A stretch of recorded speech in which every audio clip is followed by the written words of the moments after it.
Alright guys, welcome to our very first episode of GearCast. This is the show where we talk about all the gear that competitors are using at a match. I'm here with my good friend Doug Moore. Doug, how are you, sir? Good, how are you? I'm doing terrific. Good. So I'm going to be completely honest with you. This is part 1.5 because we had to redo this because there are certain things that Doug just wanted to make sure you guys knew. So here it is, happy to do it. Doug, what are we shooting this weekend? Alright, I got a 6-dasher, impact barreled action, Bartlett barrel. So why the 6-dasher, Doug? Well, it's just really consistent. Okay. We used to shoot 647 back in the day, and you'd lay down, shoot 1,000 yards, you know, your dope lined up, you go get your water, you come back, you talk with your friends, whatever, you lay back down, and it's a minute high, it's a minute low. It's one of my second or third matches I squatted up with Matt Perry, and he had a dasher, and he was wearing it out and shooting for the green. I think he won $5,000 or $6,000 at that match. And every time he'd get off the line, he'd say, "Dasher, baby." That's the dasher. And everybody's shooting 6.5, 47, 647, and he just plumb wore it out. I mean, it was really consistent. Huh? Yeah, I was impressed. And nice. That was way before it got. Now they're really popular rounds. Yep. And they're easy to load for. You know, anywhere from 32 to 33 grains with a 105 grain bullet with some varget, and it's going to shoot.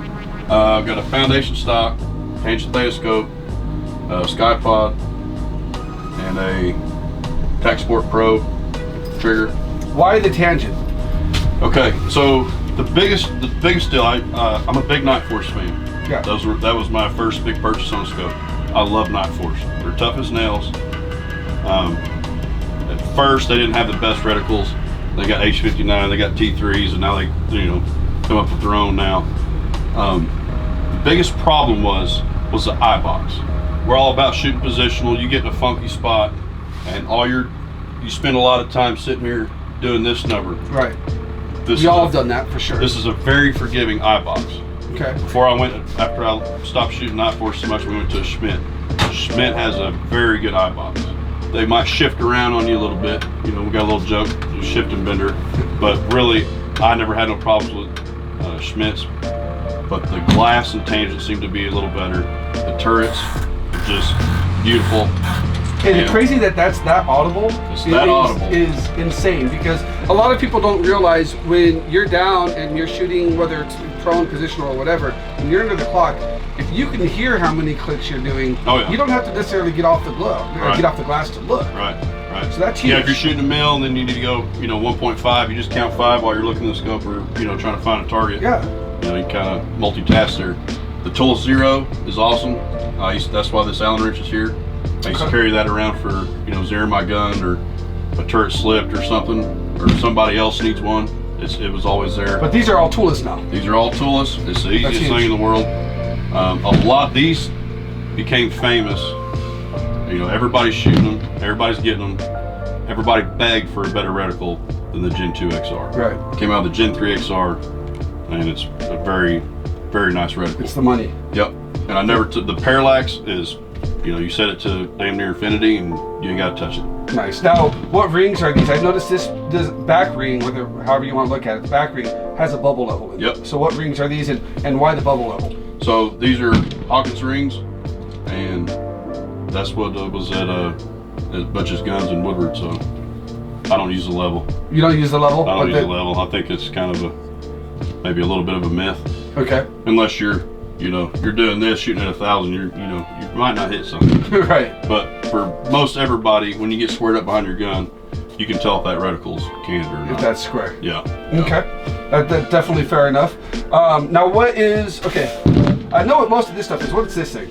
This is a brass catcher, designed and built by Trevor Wells. It's very handy. If you got dasher brass, you got to fire form it, you got to do whatever. You're nitpicky about, your brass or whatever. You start out with 300 and you need matches 275 rounds. Well, you lose 1 or 2 here and there, it starts to add up. Oh yeah, and it's not cheap. It's not cheap. It works great. If you have a malfunction, you flip it open, you fix your double feed or whatever, you close it back, and you know. And how does this mount to the rifle? Is this It's just yep, this Picatinny rail. Okay, pick rail. So yep, just on top of it up, go in there. Okay, yep. SAP 2-round holder. Yep. Has that saved you as many times as it saved me? Yes. It's very, very helpful. That was a great design. What is this thing here? I know what it is for cameras. How do you use this for your rifle? I use those on my, so if it's raining or I got dirt, I use them on my scopes, I use them on my binos. You don't have to put a rag on nothing. It doesn't scratch your $5,000 scope. It doesn't scratch your lenses or your $3,000 binos. It works great. Awesome. Works better than what people would think, you know. Yeah, it's the same reason why we use it on our camera lenses, because our camera lenses aren't cheap, right? Right. Now, what mags are you using, and how do you have your setup here? So these are AI mags. Altus 2-round holder, Primal Rights dasher kit, short cartridge kit. It helps with has a little notch there for the spacing. Yeah, the spacing. Okay. And a SAP mag holder, that's a must. So you wear this while you compete? The whole time. Do you wear it on your side or in your back? I wear it in my back. In your back? Yep. Okay. That way it's out of the way. Sometimes you get annoying with your backpack. Right. You throw it on there, it's dangling on you. But hey, when you need it, you need it. You need it, right you need there, it. Right? ESPs, I won these at, I believe, the Heat Stroke. So thank you, ESP. These are high dollar Ear Pro. They're custom molded. They also make, they're like hearing aid protection. You don't even notice you're wearing them all. So it amplifies sound, but it also sound, but when it hears a bang, it goes dead. Nice. Very comfortable.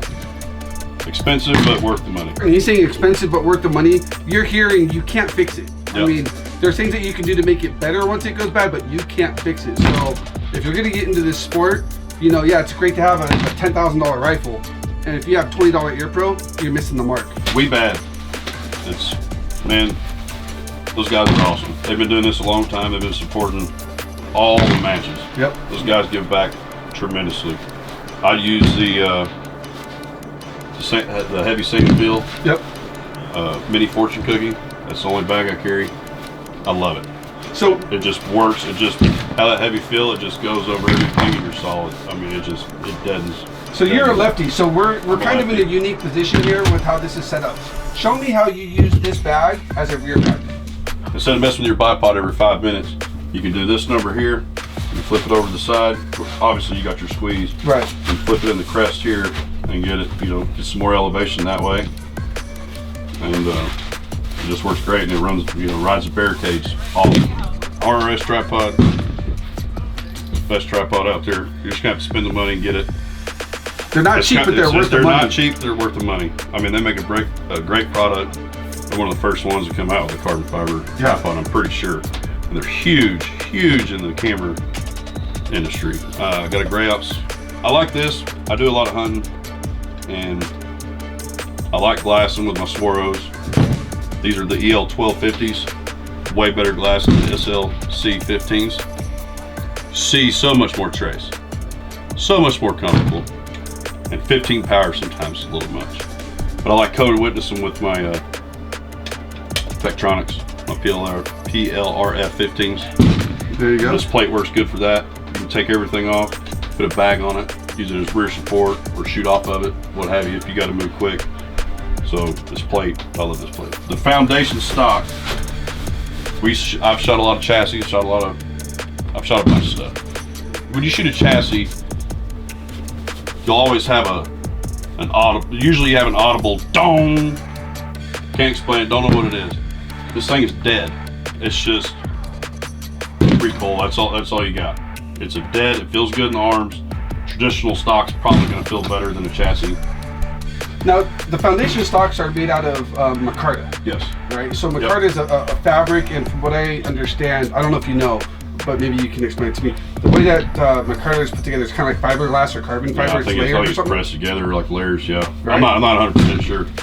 So yeah, these are, I mean, they're deadening. They're deadening. Right? Yep. They're not the lightest stocks out there. They're not the lightest. He has a new lighter stock. I forget all the names, I can't keep up. Revolution, maybe? Okay. Revelation. Okay. He made a bunch of cuts. He tried to focus on the hunting side of things. Right. But if you don't want to carry around a heavy chassis or stock, he made it where it's all.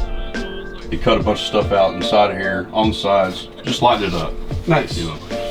And they're beautiful because each one, because it's a laid micarta, each one has a different pattern. So you're not gonna have the same one as Trevor or Rick or they're all Tate. Different. They're all unique. Different. They're all unique. So we're on a road trip. All right, we're heading north. We're going to Montana tomorrow. Okay. All right, we're on the road, 6 hours in, 7 hours in, and all of a sudden it hits you. What piece of gear do you have to turn around and drive an extra 12 hours? 6 home, then 6 back, and then we still got to make the rest of the trip. What are you turning around to go home for? Well, I'd hope I wouldn't leave my rifle. I don't. Well, does that count? I've heard you forgot your rifle once or twice before. But the rifle doesn't count. What other accessory then? I'd have to have my binos. Your binos. You can't. But if I got my gun with me, I'd have to have my binos and my tripod. At least my binos. At least the binos. I can I'll lay down in my backpack and try to spot. So, I mean, it's very important. You don't understand how much you can learn from a stage before you have to go up by watching somebody else. I mean, just watching trace or you can watch the bullet curve. You're like, man, they probably started off at, half a mil, 4/10 or whatever. And then you see where they miss and you can kind of gauge it from there. Right. And you'll have a pretty good understanding of what you probably need to start with. Okay, so this has been a huge shift, over the past year maybe. Everybody used to use a spotting scope. That's right. I mean, we spent thousands of dollars on spotting scopes, right? Yep. Now everyone's using binos. Yep. Why? Why go it's for mainly field of view and fatigue on your eyes. I mean, you don't want to be doing the whole squinting deal through a spotting scope, and then turn around, lay down on your rifle, and do the whole squinting deal again. Right. And it's power too. You don't want to. Most spotting scopes don't go to 12 power. They don't go to 8 power. They start at 30 power. Right. And you're zoomed in all the way, and then you target acquisition. You're sitting there, and then you gotta, you're doing a troop line, and you gotta sit there and follow the targets out. It's super easy with binos. So you can get 2 or 3 targets and leave it, where it's set on your tripod. And with the glass being the way it is nowadays, it's clear enough. It doesn't matter. It's crazy. Yeah. I want to get me a new set of those NL Pures. Try those out. I saw those just come out. I heard those are the cat's meow. So. There you go. There you go. The wife might be a little upset over that. Well, what else are?